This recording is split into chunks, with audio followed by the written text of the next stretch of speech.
नमस्कार साथियों, स्वागत है आप लोगों का आपके अपने YouTube चैनल टीचिंग एग्जाम्स पे। एनसीईआरटी की इस श्रृंखला में आपका स्वागत है।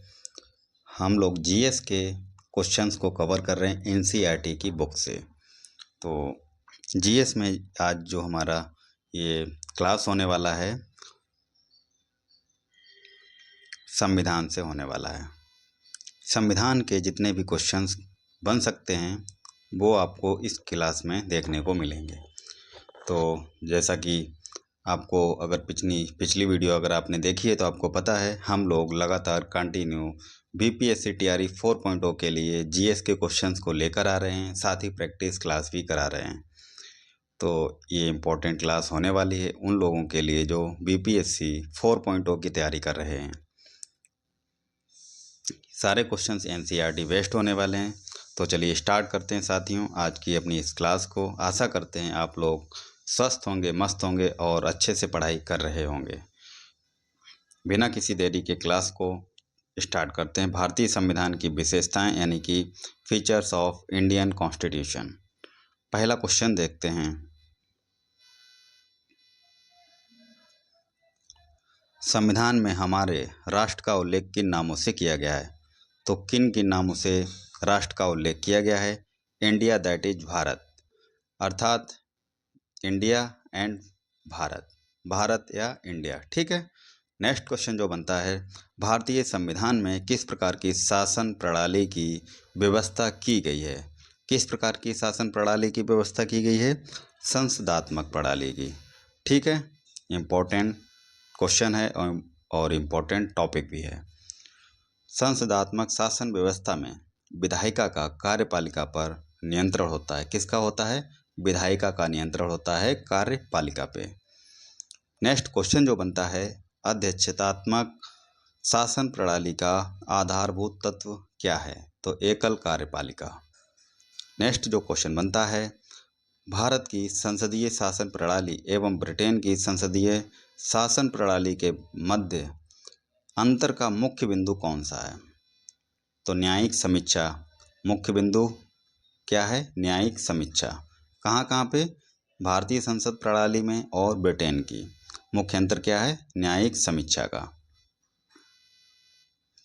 अगला जो क्वेश्चन बनता है, भारत का संविधान परिसंघीय है, यह किससे निर्धारित होता है? केंद्र और राज्यों के मध्य शक्तियों के वितरण से यह निर्धारित होता है कि भारत का जो संविधान है परिसंघीय है।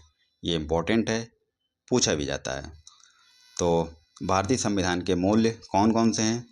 स्वतंत्रता, समानता, भ्रातृत्व, संप्रभुता, समाजवादी, पंथ निरपेक्ष और लोकतांत्रिक। ये भारतीय संविधान के मूल्य। अगला जो है क्वेश्चन बनता है, नीति निदेशक तत्वों तथा मूल अधिकारों को संविधान की आत्मा किसने कहा था? तो ग्रेनविल ऑस्टिन ने कहा था। किसको? नीति निदेशक तत्व और मूल अधिकारों को संविधान की आत्मा कहा गया है। किसके द्वारा?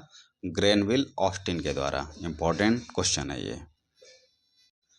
अगला जो क्वेश्चन बनता है साथियों, मूल संविधान में कुल कितने अनुच्छेद हैं और कितनी अनुसूचियां हैं? ये क्वेश्चन पूछा जाता है। तो अनुच्छेद की अगर बात करें तो 395 अनुच्छेद हैं और 8 अनुसूचियां हैं। मूल संविधान की बात कर रहा है। ठीक है। अगला जो क्वेश्चन है, सर्वप्रथम कांग्रेस के किस अधिवेशन में जन गण मन गाया गया था? तो कलकत्ता का अधिवेशन हुआ था 1911 में। वहाँ पे सबसे पहले जन गण मन गाया गया था। कई बार क्वेश्चन देखने को मिला है अलग अलग एग्जाम में। अगला जो क्वेश्चन है, राष्ट्रगान यानी कि नेशनल एंथम जो है हमारा, गायन का मानक समय कितना है? तो ये 52 सेकंड का होता है।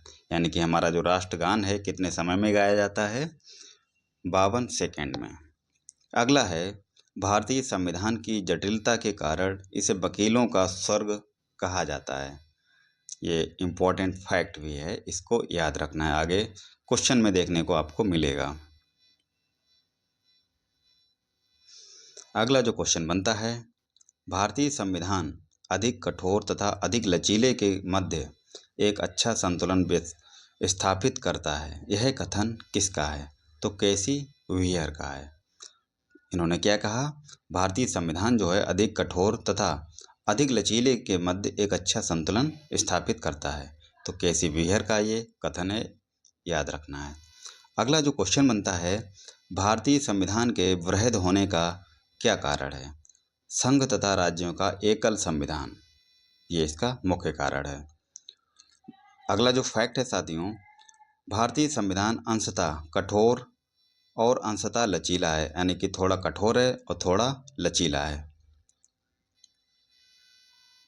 अगला क्वेश्चन बनता है, अपनी राष्ट्रवादी प्रतिक्रिया में भारतीय संविधान के निर्माताओं ने अल्पसंख्यकों के हितों तथा भावनाओं के महत्व को कम करके आंका है, यह कथन किसका है? आइवर जेनिंग्स का। इम्पोर्टेंट फैक्ट है, यह भी याद रखना है। अगला जो क्वेश्चन बनता है, भारत अर्ध संघात्मक राज्य है, किसने कहा था? भारत जो है अर्ध संघात्मक राज्य है, किसने कहा? केसी व्हीयर ने कहा था। केसी व्हीयर का ये कथन है कि भारत जो है अर्ध संघात्मक राज्य है। भारत में राजनैतिक सत्ता का प्रमुख स्रोत कौन है? तो ये भारत की जनता। ठीक है, इस तरह के क्वेश्चन बनते हैं साथियों। कोई भी संविधान कितना भी अच्छा क्यों ना हो, यदि उसे क्रियान्वित करने वाले बुरे व्यक्ति हैं तो संविधान भी बुरा साबित होगा। यानी कि ये कथन जो है किसका है? कोई भी संविधान कितना भी अच्छा क्यों ना हो, यदि उसे लागू करने वाले यानी कि क्रियान्वित करने वाले बुरे व्यक्ति हैं तो संविधान भी बुरा होगा। ये इम्पोर्टेंट कथन है, कई परीक्षाओं में पूछा भी गया है। तो डॉक्टर BR अम्बेडकर का ये कथन है, डॉक्टर भीमराव अम्बेडकर का।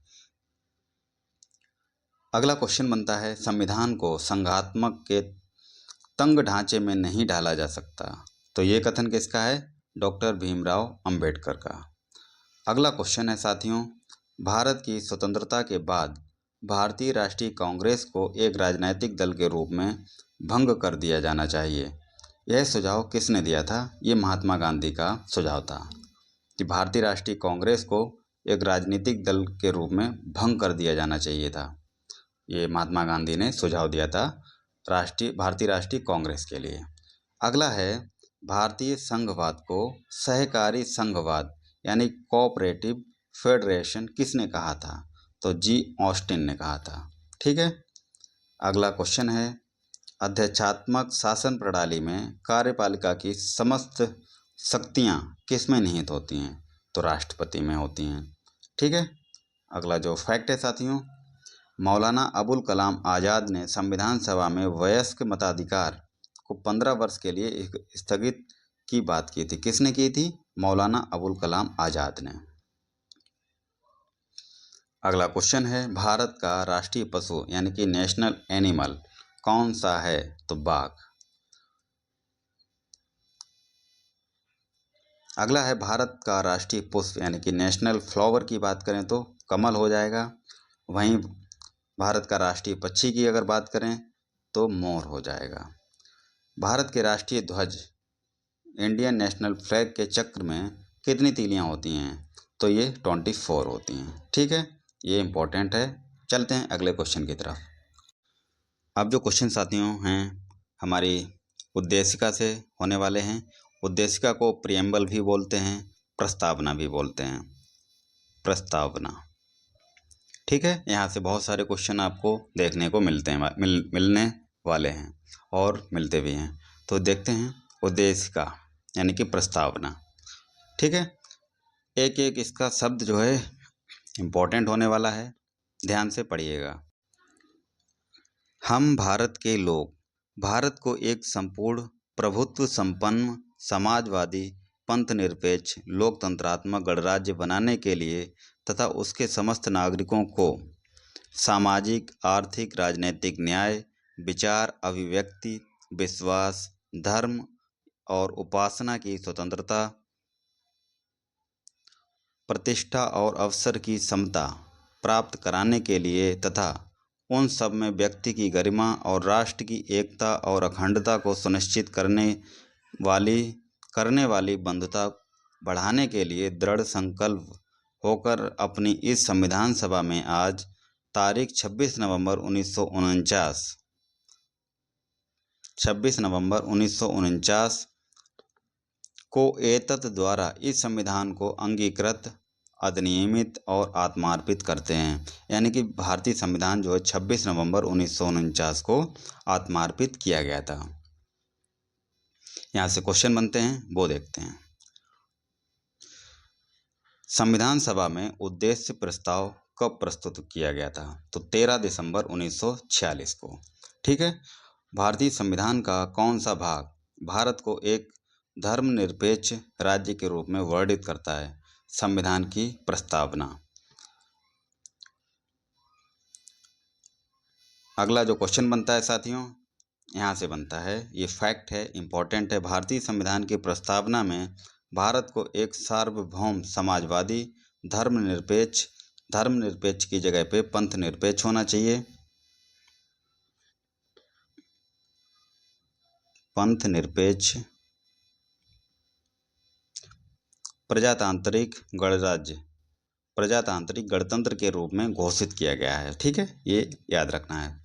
अगला जो क्वेश्चन बनता है साथियों, सर्वोच्च न्यायालय द्वारा ऐसा किस बात में कहा गया कि अनुच्छेद 368 के अंतर्गत संविधान की प्रस्तावना में भी संशोधन किया जा सकता है, परंतु यह मूल ढांचे का उल्लंघन करने वाला नहीं होना चाहिए? तो केशवानंद भारती वाद में 1973 का मामला है, केशवानंद भारती वाद। ठीक है, केशवानंद भारती बनाम केरल सरकार था। ठीक है, तो इसमें ये कहा गया था। संविधान संबंधी विचार जो हैं वो देखते हैं। उद्देशिका को के.एम. मुंशी ने, राजनीतिक जन्मपत्री ठाकुरदास भार्गव ने संविधान की आत्मा तथा N.A. पालकीवाला ने संविधान का परिचय पत्र कहा। किसको? उद्देशिका यानी कि प्रस्तावना को। अनुच्छेद 32 संवैधानिक उपचारों का अधिकार को डॉक्टर भीमराव अंबेडकर ने संविधान का हृदय एवं आत्मा कहा। कौन से अनुच्छेद को? अनुच्छेद 32 को डॉक्टर भीमराव अंबेडकर ने संविधान की आत्मा कहा है।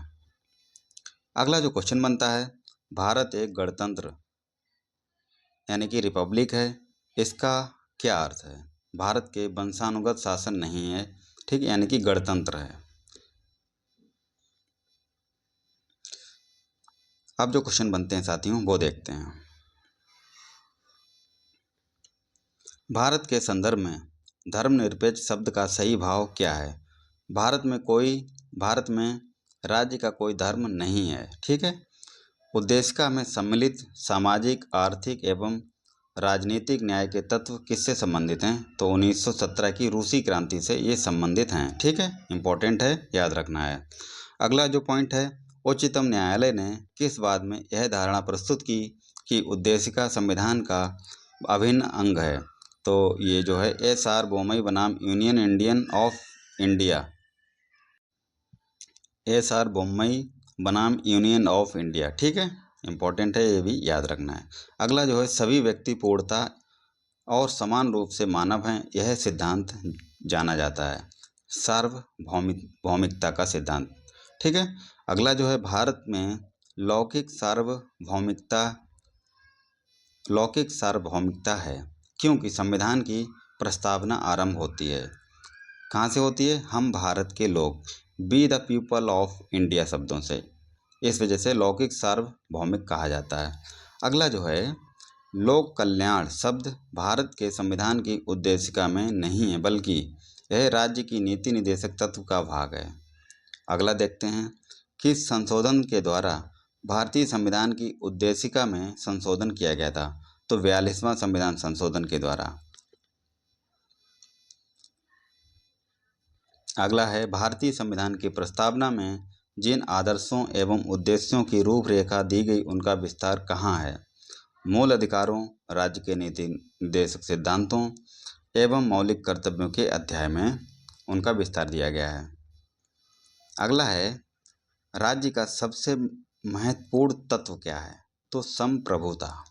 सबसे इम्पोर्टेंट तत्व क्या है? संप्रभुता। समाजवादी यानी कि सोशलिस्ट, अखंडता यानी कि इंटेग्रिटी तथा पंथ निरपेक्ष यानी कि सेकुलर शब्द संविधान की प्रस्तावना में किस संशोधन के द्वारा सम्मिलित किए गए थे? तो ये 42वां संविधान संशोधन के द्वारा ये शब्द जोड़े गए थे। कौन कौन से? समाजवादी, अखंडता और पंथ निरपेक्षता। ठीक है, ये 3 शब्द जोड़े गए थे 42वें संविधान संशोधन के द्वारा। बड़ा इंपॉर्टेंट क्वेश्चन है, ये याद रखना है। उद्देशिका को राजनीतिक जनपत्री की संज्ञा किसने दी थी? तो के.एम. मुंशी ने। अगला है, प्रस्तावना संविधान का अंग नहीं है। उच्चतम न्यायालय ने यह मत किस बाद में व्यक्त किया? बेरुवारी संघ मामले में वर्ष 1960 में ये कहा था। अगला फैक्ट है साथियों, संविधान निर्माण में महत्वपूर्ण भूमिका निभाने वाले संविधान सभा के सदस्य सर अल्लादी कृष्ण स्वामी अय्यर के अनुसार संविधान की प्रस्तावना हमारे दीर्घकालिक सपनों का विचार है। ये इम्पोर्टेंट लाइन है। ठीक है, तो साथियों ये थे कुछ इम्पोर्टेंट क्वेश्चंस। छोटी सी क्लास है लेकिन क्वेश्चन बहुत ही इम्पोर्टेंट थे, और आशा करते हैं आप लोगों को क्लास पसंद आई होगी। मिलते हैं अगली नई वीडियो पे। चैनल को सब्सक्राइब कर लीजिए, ऐसे ही इम्पोर्टेंट और इन्फॉर्मेटिव वीडियो आपको देखने को मिलती रहेगी।